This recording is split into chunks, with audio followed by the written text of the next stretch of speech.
Assalamualaikum warahmatullahi wabarakatuh. Bismillahirrahmanirrahim. Allahumma sholli ala sayyidina Muhammad wa ala ali sayyidina Muhammad. Sobat-sobatku, kali ini saya akan bercerita tentang Gus Dur. Suatu hari Gus Dur sedang berbincang santai dengan Gusmi. Lalu mereka berdua membahas topik tentang politik. Gus Dur berkata kepada Gusmi, "Wah, gimana pemerintah ini? Sekarang pemerintah itu seenaknya saja sama rakyat," katanya Gus Dur. Lalu Gusmi berkata, "Oh, saya itu bagus itu," katanya Gusmi dalam bahasa Jawanya.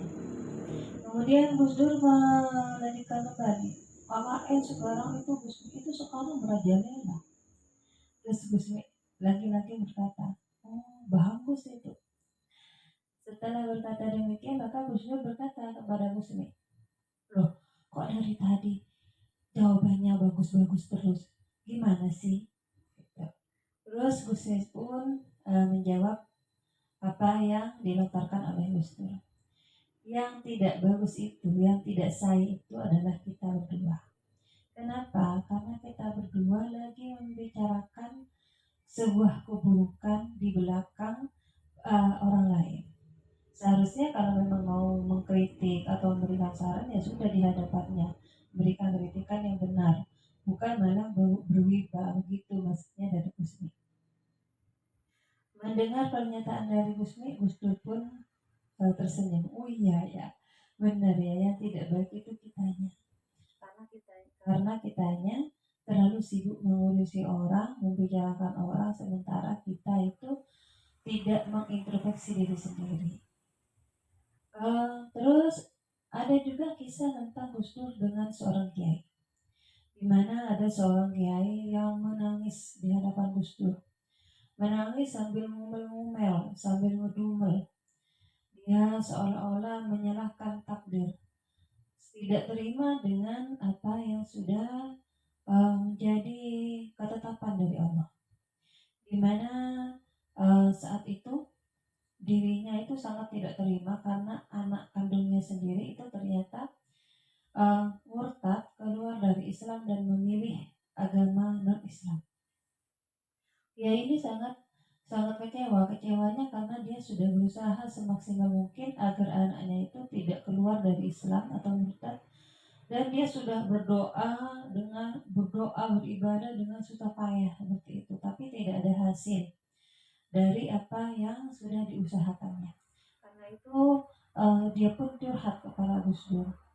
Curhatnya itu pun sambil dia itu mengeluh, ngedumel, dalam artian konotasi negatif, tidak terima dengan apa yang sudah terjadi dengan hidupnya. Kemudian Gus Dur pun menjawab uh, dari pernyataan kiai tersebut. Gus Dur berkata, "Nah, kamu itu tidak usah bersedih. Jangankan kamu, Tuhan saja, anak Tuhannya itu tidak masuk Islam tapi masuk Kristen. Jadi maksud di sini adalah anak Tuhan itu adalah Yesus Kristus, seperti kepercayaan orang orang Kristen." Nah, di sini saya tidak mau apa namanya berkonotasi negatif terhadap agama lain selain non Islam, tidak. Tetapi saya ingin kita bersama-sama merenungi bahwa terkadang perkataan-perkataan Gus Dur, celetukan Gus Dur, humor-humor yang dilontarkan oleh Gus Dur, apa namanya kata-kata Gus Dur kadang tidak bisa kita pahami mentah begitu saja.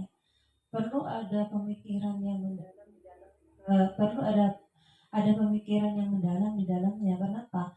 Karena banyak sekali kadang tafsir-tafsir, maksud saya bukan tafsir, banyak sekali kandungan-kandungan yang terbesit dari pernyataan Gus Dur. Seperti yang terjadi di percakapannya Gus Dur dengan Gusmi, seperti pernyataan yang Gus Dur keluarkan pada seorang kiai tadi. Artinya bukan berarti Gus Dur itu seperti yang Gusmi tadi membiarkan pemerintah merajalela melakukan kejahatan, atau membiarkan anaknya tadi murtad, apa namanya memilih agama lain selain Islam, tidak. Akan tetapi Tetapi sebelum kita menjustis sesuatu, sebelum kita menghakimi sesuatu, sebelum kita menyalahkan seseorang, atau sebelum kita menyalahkan sebuah keadaan, maka seharusnya dari dua cerita ini saya ambil kesimpulan bahwa seharusnya kita itu introspeksi diri terlebih dahulu. Jangan-jangan permasalahan yang ada itu karena kitanya dulu gitu loh. Contoh seperti yang dilontarkan oleh pernyataan dari Gusmi sama Gus Dur. Artinya sebelum kita mengkritik pemerintah seharusnya berkaca terlebih dahulu kepada kita. Sudahkah kita melakukan gerakan eh, yang mendukung pemerintah? Sudahkah kita melakukan sesuatu hal yang bisa membuat negara ini lebih maju? Walaupun itu hanya hal-hal yang remeh atau hal-hal yang hanya bisa kita lakukan sekedarnya. Contoh, dengan kita tidak melakukan kejahatan saja, seperti pernyataan dari Gus Bah, kita tidak melakukan kejahatan saja, kita tidak melakukan kemaksiatan saja, itu sudah merupakan kontribusi besar terhadap negara yang seharusnya memang kita lakukan. Artinya kalau seandainya semua penduduk di Indonesia tidak melakukan kejahatan, tidak melakukan kemaksiatan, tidak melakukan dosa, besar kemungkinan bangsa ini akan menjadi bangsa yang aman dan nyaman. Tidak hanya bagi bangsa Indonesia, tetapi juga kepada orang-orang luar yang berkunjung ke Indonesia, sehingga Indonesia pun akan menjadi negara yang sangat diminati, yang sangat disenangi, yang sangat dihormati oleh negara-negara lain. Itu sebenarnya kontribusi kecil yang sebenarnya kalau kita lakukan dari kita terlebih dahulu, maka itu akan menjadi sebuah kebiasaan-kebiasaan baik yang nantinya akan tumbuh dan berkembang pada generasi-generasi yang selanjutnya, yang diharapkan dengan generasi itu akan semakin memajukan Indonesia dengan moral yang lebih baik lagi dan berkualitas lagi. Begitupun dengan pernyataan Gus Dur terhadap Kiai yang tadi. Artinya bukannya Gus Dur menginginkan Kiai tadi itu menyerah begitu saja kalau anaknya itu murtad, tidak, tetapi yang ingin Gus Dur ajarkan adalah sebelum uh, kita menuntut Tuhan, seharusnya kita introspeksi dulu. Oke, kita anggap usaha kita sudah maksimal, doa kita sudah maksimal. Apa benar seperti itu? Jangan-jangan kita hanya merasa seperti itu. Karena itu Gus Dur ingin mengajarkan, jangan kamu selalu menyalahkan keadaan, jangan kamu lalu seolah-olah Tuhan merasa Tuhan itu tidak adil. Artinya sudah, kita berusaha semaksimal mungkin, kita berdoa, selebihnya biarkan Tuhan yang menentukan. Biarkan ikuti alur dan arus Tuhan, karena saya yakin Tuhan itu punya sesuatu hal di balik apa yang sudah ditakdirkan kepada kita. Nah, teman-teman, karena itu ketika kita memahami guyonan-guyonan Gus Dur, mari, atau humorisnya Gus Dur, atau lontaran-lontaran dari Gus Dur, mari kita perlu merenungi sebentar, walaupun itu terkadang lucu gitu ya, perlu merenungi sebentar. Akan ada, menurut saya, setiap pernyataan Gus Dur itu ada sesuatu yang tersirat di situ. Ada makna-makna yang tersembunyi di situ yang kadang membuat kita sadar bahwa ternyata hidup seperti ini loh, hidup itu loh, tidak serta-merta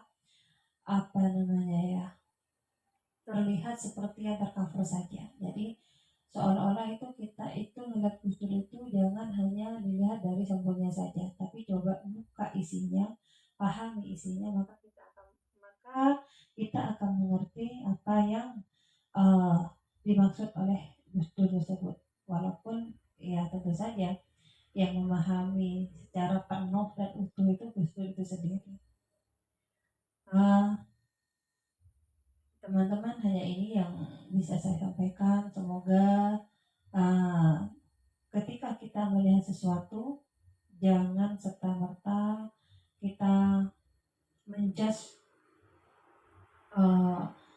berlebihan terhadap sesuatu itu.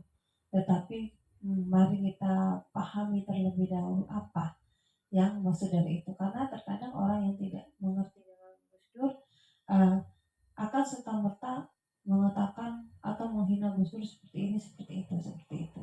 Saya bukannya orang yang membela Gus Dur atau gimana bukan, tetapi banyak sekali menurut saya cerita-cerita Gus Dur yang kadang bisa kita ambil hikmah di baliknya, bisa kita ambil kebijaksanaan dari apa yang dia lontarkan seperti itu.